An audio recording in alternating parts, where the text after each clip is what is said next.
All right, this is your brother Issachar coming at you with another lesson. First off, I want to give all praises to Yahweh, Bahasham, Yahweh Shai, Bahasham, Rachaa Quadash. Double honors to the apostles of the great millstone, which I learned this truth from. Honors to the elders and brothers out there pushing this word through the four corners of the earth within truth and sincerity. And shalom to the aquas that's listening and learning.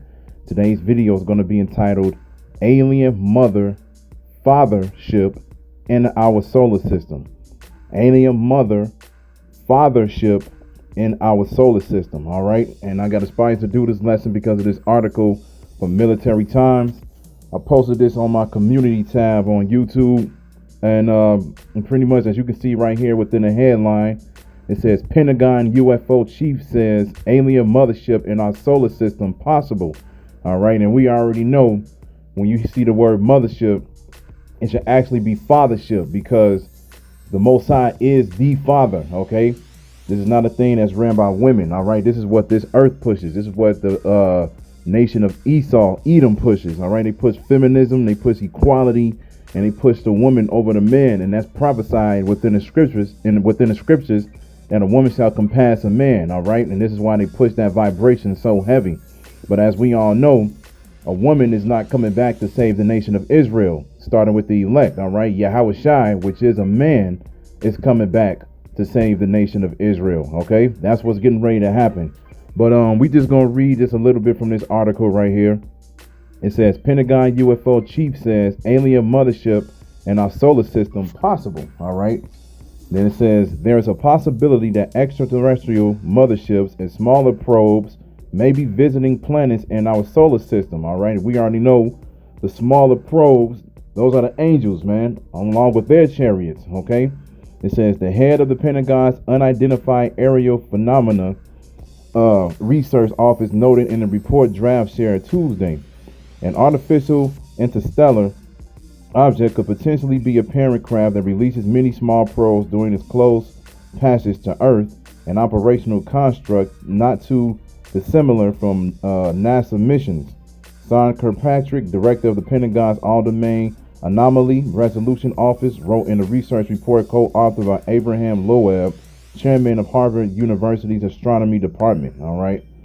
Then it says Kirkpatrick, who was appointed as director of the AARO when it was founded in July 2022, previously served as the chief scientist at the Defense Intelligence Agency's Missile and Space Intelligence Center, Slovakia. The AARO was established to investigate unidentified objects of interest around military installations, according to a Pentagon press release. Loeb, on the other hand, gained notoriety when he proposed our galaxy had been traversed by its first visitor from outer space in October 2017. And as we all know, the angels have been watching this place ever since America, has been built. The angels always been around since the beginning of time, all right? But the angels are definitely watching this place even more because this place is growing within wickedness, all right? So it says, at that time, the Pan-STARRS telescope in Hawaii detected an object moving through our solar system at a speed that caused some scientists to suggest it was from another galaxy. The object's orbit also hinted at other forces besides the sun's gravitational pull influencing its movement. Scientists dubbed the object Umama, I guess. Umuyama. Something like that. Slovakia. It says the Hawaiian term for scout, which Kirkpatrick and Lowe offer in their research paper as an example of a possible mothership with probe capabilities. Then it says, with proper design, these tiny probes will reach the Earth or other solar system planets for exploration as the parent craft passes by within a fraction of the Earth-Sun separation, just like Umama did. The authors explain. Astronomers would not be able to notice the spray of many probes because they do not reflect enough sunlight for existing survey telescopes to notice them. All right, and then let's see. Yeah, that's a decent amount more. But let me see. Yeah, we ain't got to read no more of this. They go into a whole lot of other things.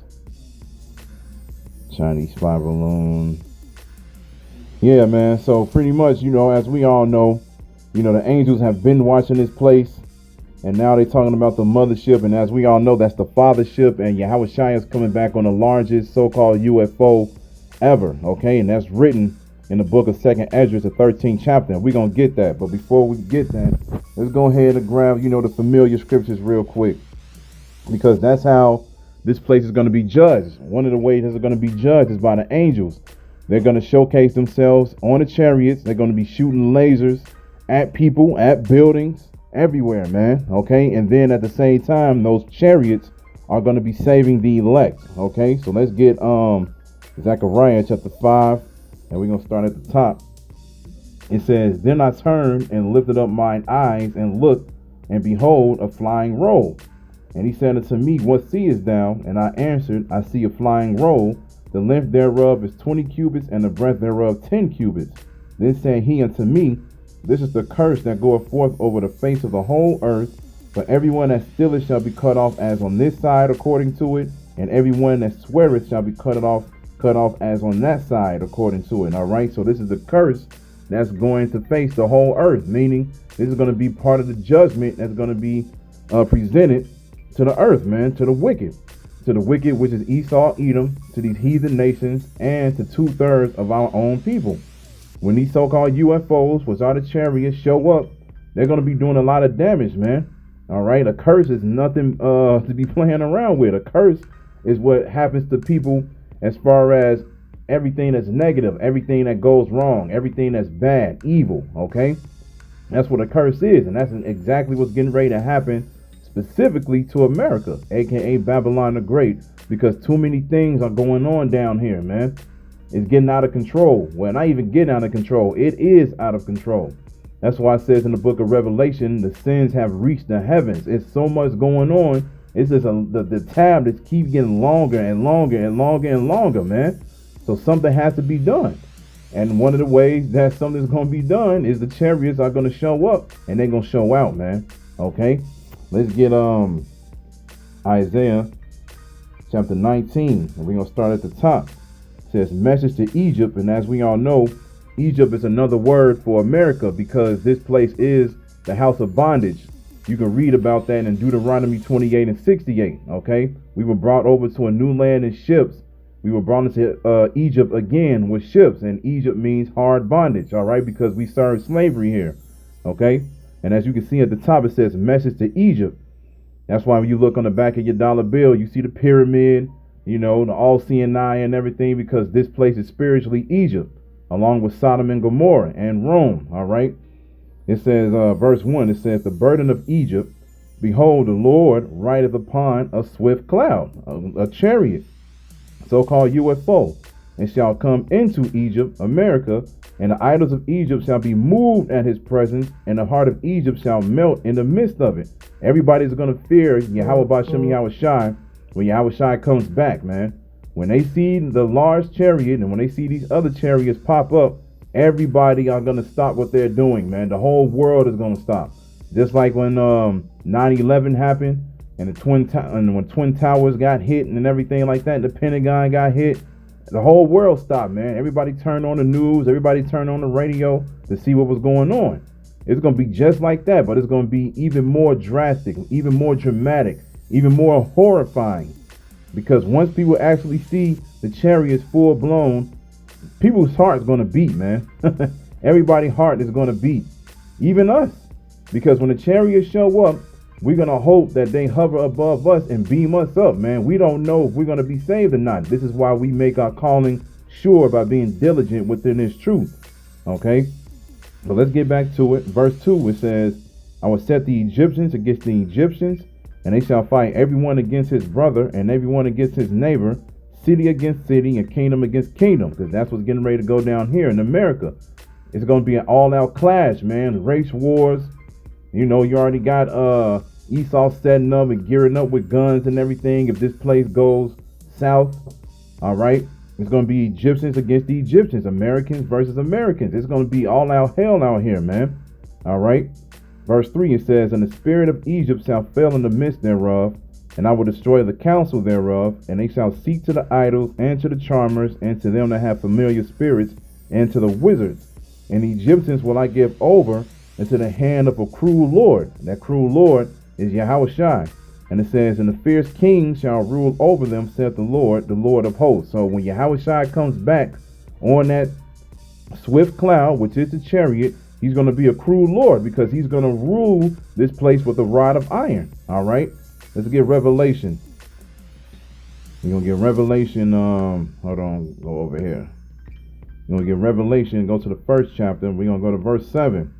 All right, it says, behold, he cometh with clouds, and every eye shall see him, and they also which pierced him, and all kindreds of the earth shall wail because of him. Even so, Amen. All right. So Yahushua is coming with thousands of angels, thousands of chariots, and every eye is going to see the Lord. Every eye is going to see the Lord along with these chariots. Okay.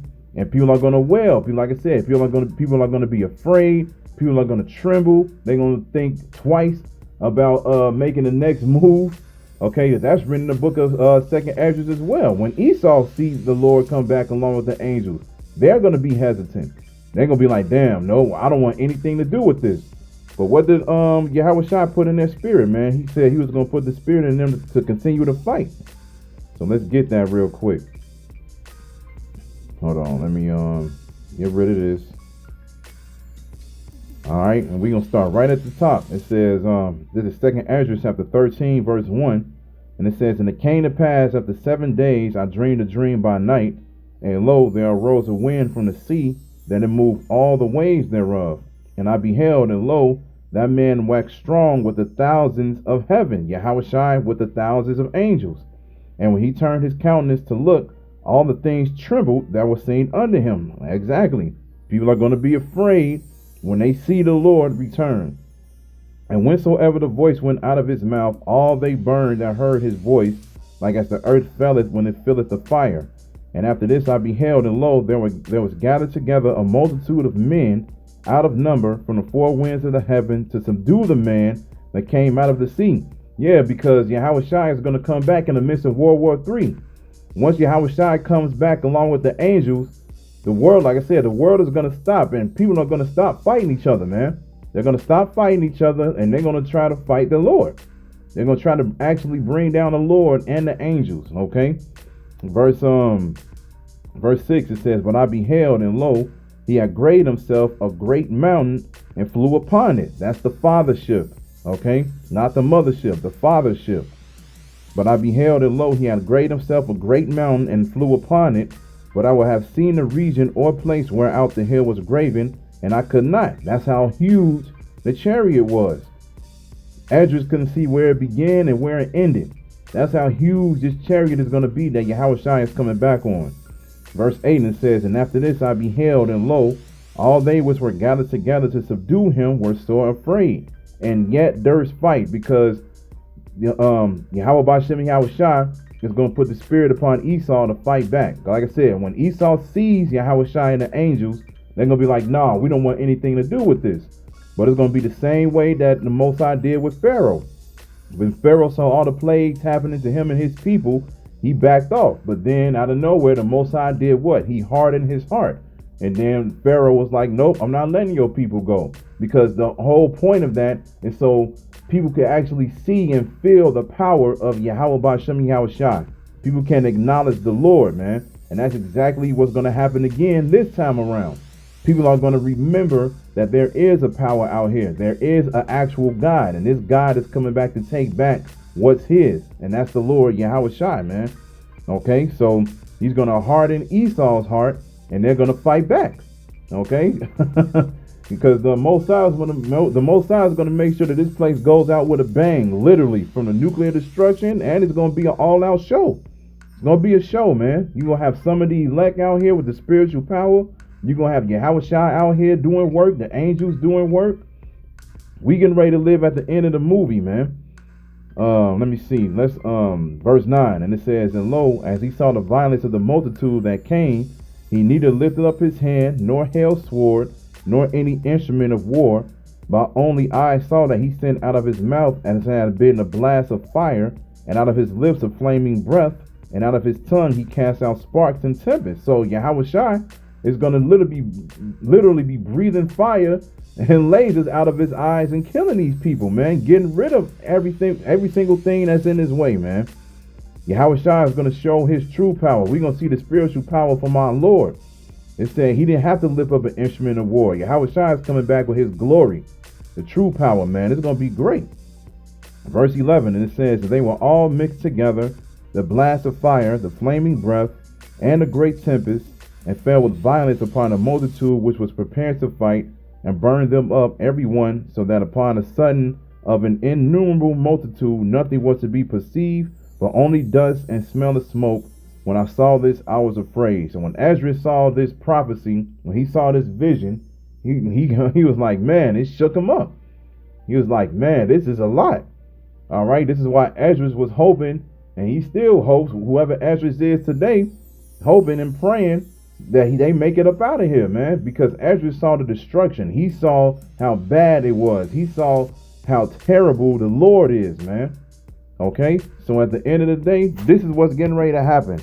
The fathership, all right, not the mothership. Yeah, they know that the Lord is getting ready to come back. They know that these so-called UFOs are the angels, but of course they don't want to tell people that. All right, they got to keep everything a hush, but that's all good because it's coming to a time where everything is going to be declared. Everything that we've been saying is going to come to life.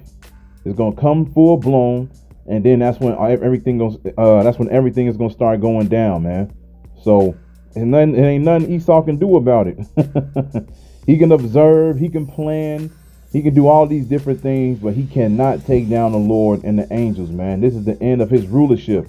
This is it. And we just read that Esau gonna lose. He's going to lose. All right, so it ain't nothing that they can do about it. All they can do is just get ready for it. They can get ready for it and then go ahead and live their demise, man, because it's a wrap. So, like I said, if you want to read the rest of this article, you can just go to militarytimes.com and read the rest of it. But Esau knows, man. Like I said, Esau knows that Yahushua is getting ready to come back, and they're just hoping that they can take him down, but they in for a rude awakening. Hey, so I hope this is edifying. So with that, I'm going to say, call Halayim, Yahweh, Bahasham, Yahweh Shai, Bahasham, Rachaa Quadash. Double honors to the apostles of the great millstone, which I learned this truth from. Honors to the elders and brothers out there pushing this word through the four corners of the earth within truth and sincerity. And shalom to the Akwat that's listening and learning. And Yahweh Ratazan, I'll be back with another lesson. Keep pushing, Yasharala. Keep pushing. We almost out of here. Shalom.